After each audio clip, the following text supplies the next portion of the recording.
Hello students, कैसे हैं आप लोग। चलिए स्टार्ट करते हैं ईडीएम का next part, that is top 20 most repeated EDMs. आज स्टार्ट करेंगे 101 से लेके 120 तक, है ना। तो चलिए बिना देर के स्टार्ट करते हैं। फर्स्ट ईडीएम है कम अ क्रॉपर।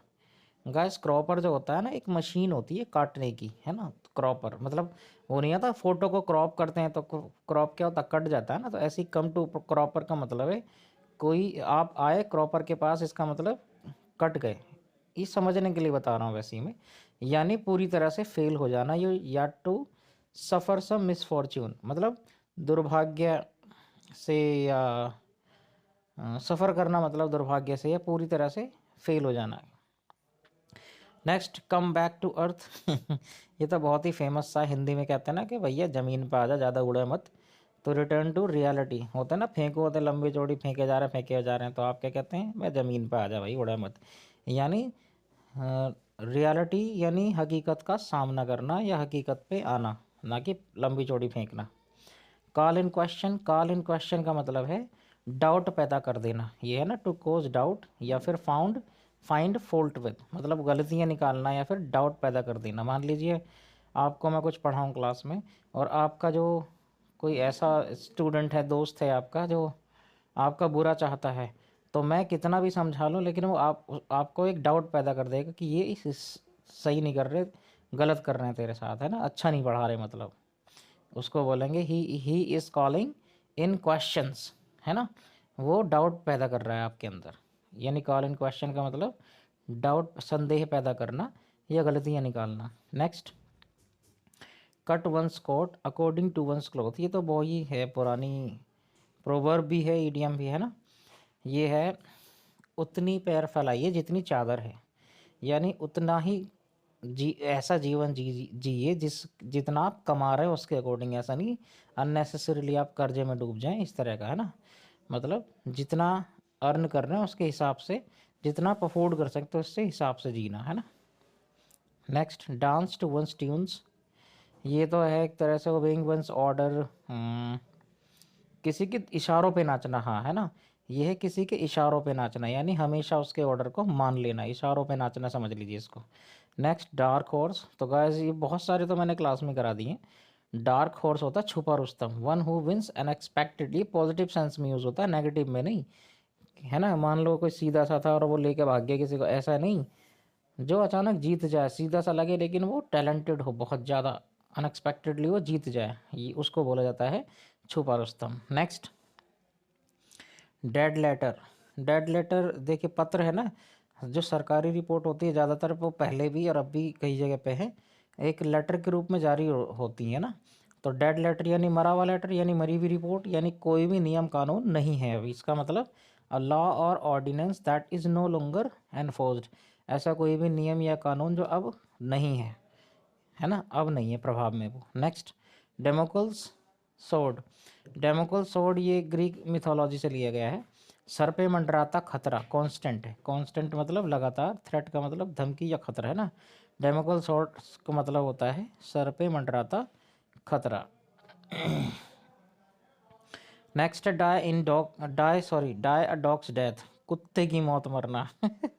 ये तो फिल्मी डायलॉग होते थे ना पहले, अमरीश पुरी वगैरह की में, कि तुझे कुत्ते की मौत मारूंगा या फिर तो कुत्ते की मौत मरेगा, तो you will die a dog's death, यानी तो कुत्ते की मौत मरेगा, to die a shameful death. Next, die in harness. Harness का मतलब होता है गाइस, जो हार्नेस होता है ना, वो जो गाड़ी का बंद बोलते हैं, भैंसा बुग्गी या घोड़ा बुग्गी का बंद, तो इसका मतलब है नौकरी के दौरान ही मर जाना, जब आप सर्विस कर रहे थे उसके दौरान ही मर जाना, है ना।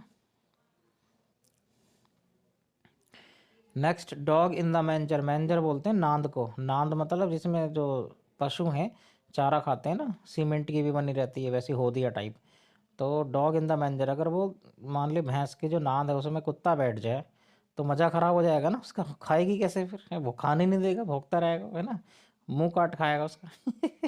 तो ऐसी person who prevents others from enjoying what he can not, मतलब देखिए कुत्ता तो भूसा खा नहीं सकता, लेकिन वो नांद में जाकर घुस गया, तो ना खुद खा रहा ना वो खाने दे रहा है, यानी ऐसा कोई आदमी जो दूसरे का मजा खराब कर दे उसको बोला जाता है he is a dog in the manger, है ना, ये है। नेक्स्ट, डंकीज ईयर, तो ये तो गाइस याद कर लें, डंकीज ईयर बोलते बहुत लंबे अरसे को, बहुत बड़े समय को, बहुत लंबे समय को बोला जाता है ना। Next,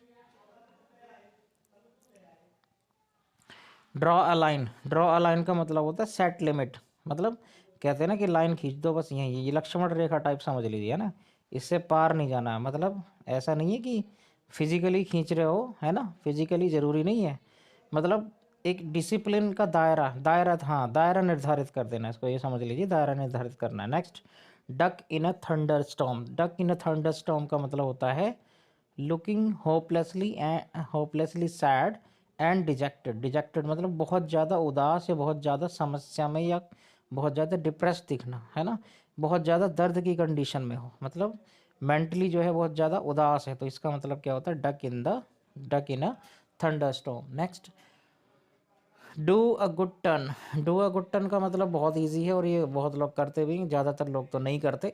do an act of kindness या do something helpful for someone, किसी की मदद करना है, किसी के लिए अच्छा काम करना है ना, बिल्कुल यही है इसका मतलब। ईगल आइड, ईगल आइड का मतलब देखिए, ईगल मतलब बाज की जो निगाह होती है कैसी होती है, तीव्र होती है ना, तीक्ष्ण एकदम, तो विद कीन आई साइट मतलब पूरे ध्यान से, शार्प दृष्टि से बोलते हैं, एकदम पूरा फोकस से एक तरह से। नेक्स्ट है ईट हम्बल पाए, ईट हम्बल पाए का मतलब होता है टू अपोलोजाइज, मतलब शर्मिंदा होना, है ना, इसको बोला जाता है शर्मिंदा होना, यानी कि ईट हम्बल पाए। ईट वंस वर्ड्स, ईट वंस वर्ड, देखिए ईट वंस खुद के और वर्ड्स वापस, मतलब शब्द खा लेना, इसका मतलब जो स्टेटमेंट था, जो बात आपने कही थी उसको वापस ले लेना, है ना, कि चलो ठीक है मैं गलती मानता हूँ, मैंने गलत बोल दी, इस तरह से। तो I have eaten my words, I have taken my statement back. Next है eat one's heart out, eat one's heart out का मतलब है जो कहते हैं ना कि भाई तुझे ऐसी कौन सी चीज़ है जो तुझे खाए जा रही है, तुझे खाए जा रही है, यानी what is the thing you are longing for, ऐसी कौन सी चीज़ है भाई जिसके लिए तुम तरस रहे हो, ये है सफ़र साइलेंटली, चुपके से, चुपके से झेलना, मतलब उस किसी चीज़ से गुजरना चुपके से। Suffer from excessive longing for someone और समथिंग अनअटेनेबल, मतलब किसी चीज़ के लिए तरसना, चुप अंदर ही अंदर घुटते रहना एक तरह से। लास्ट है एल्बोरोम, एल्बोरोम का मतलब होता है सफिशिएंट स्कोप टू मूव और फंक्शन, या फिर सफिशियस स्पेस टू मूव, और कहते हैं ना कि भाई थोड़ी सी मुझे फ्रीडम चाहिए, थोड़ी जगह चाहिए, तो ये फिजिकली कोई छोटा रूम बड़ा रूम उस तरह से है, मतलब काम करने के लिए पर्याप्त जगह, है ना, समझ लीजिए आप, अच्छा खासा स्पेस काम करने के लिए, छोटा मोटा नहीं, है ना, यानी काफ़ी स्पेस जिसकी ज़रूरत है वो। तो guys hope you understood all the idioms and please learn them by heart and do in your exams very well. All the best, good luck, मिलते हैं।